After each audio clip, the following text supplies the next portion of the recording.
పిఠాపురం నుంచి పోటీ చేస్తానని ఎప్పుడైతే జనసేన అధినేత పవన్ కళ్యాణ్ ప్రకటించాడో పిఠాపురం టీడీపీ ఒక్కసారిగా భగ్గుమంది.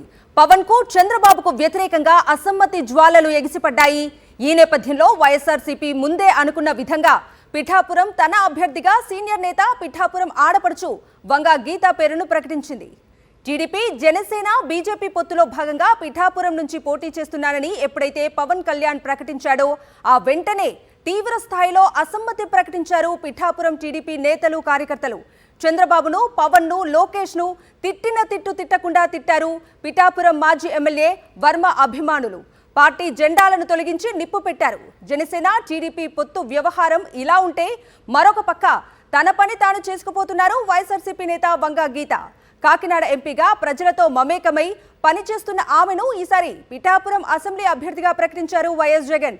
2 నెలలుగా నియోజకవర్గంలో తిరుగుతూ ప్రచారం చేస్తున్న ఆమె సామాజిక న్యాయ సాధన అనేది ముఖ్యమంత్రి వైఎస్ జగన్తోనే సాధ్యమని అంటున్నారు.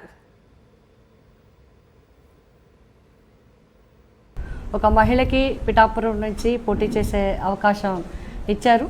తప్పకుండా విజయం సాధించడానికి అందరూ కలిసికట్టుగా సిద్ధంగా ఉన్నాం. మేము ప్రజలందరినీ అడిగి ఈ సిద్ధాన్ని మేము తథ్యం చేసుకోవడానికి పూర్తి ప్రయత్నం చేస్తాము.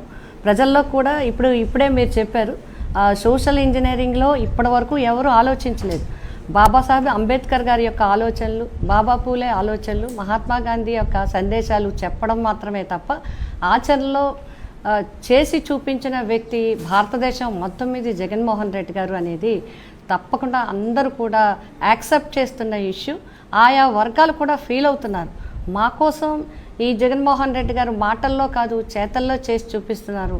రాజకీయంగా కానీ, సామాజికంగా కానీ, ఆర్థికంగా కానీ అందరికీ కూడా భాగస్వామ్యం కల్పించే దిశగా ఆయన అడుగులు వేస్తున్నారు.